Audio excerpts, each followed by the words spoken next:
a one-party state. And there was a time in the late 80s when things were not going well, okay? People were not happy anymore for the one-party state. And, you may say, okay, we rose up. Maybe some of you were there, I was there, okay? When people came out in multitudes to gather and everybody was demanding, we want to have multi-party democracy. Great. But these are things that God put into people's hearts. These things don't just happen because it's God who determines these things. Have you heard?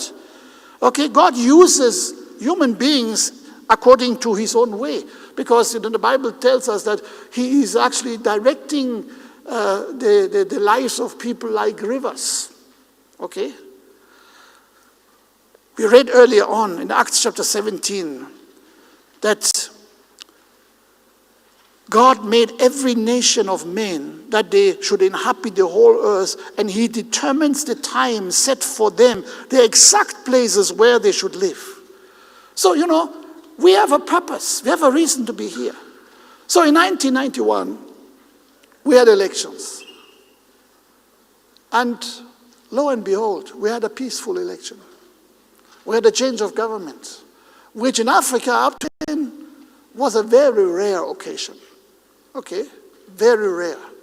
Because most of the changes of government were overthrows, were revolutions, were, the armies taking over, all kind of different scenarios. And Zambia was sticking out as an example, as a shining example. Changing a government with peaceful means, just with a vote on the ballot, okay? Going to the voting booth, putting this piece of paper there, and we changed the government peacefully, okay?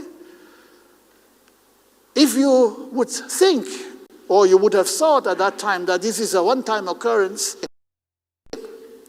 because 20 years later, it happened again, okay? This time it was no longer, UNIP. This time it was MMD, okay? And again, the people went to the voting booth and they decided, we don't want to be blue anymore, let's go for green. Okay, and again, we changed in a peaceful way, not only government, but from one party, from one ruling party to a new ruling party. Okay, and again, we did it peacefully. And we have done it again this year. Okay, so now we have built a legacy. We have built something very powerful. So, I believe Zambia has got something to talk about.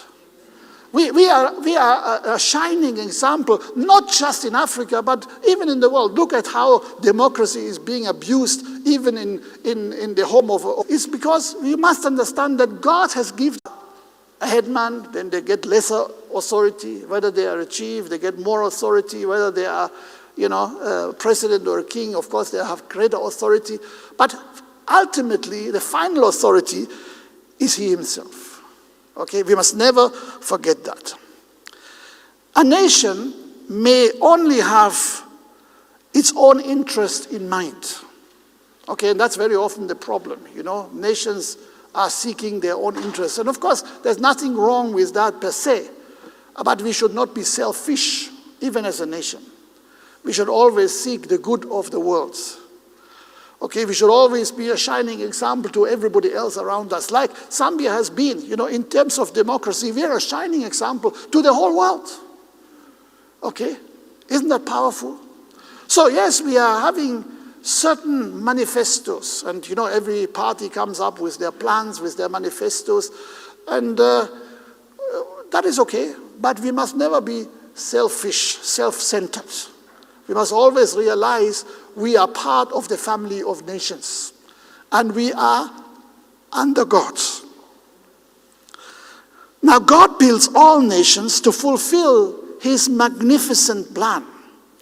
And since only God knows the overall plan of all the world and all the nations of the world, he is the only one who can really set the directions for all the nations of the world, because, he has a plan that most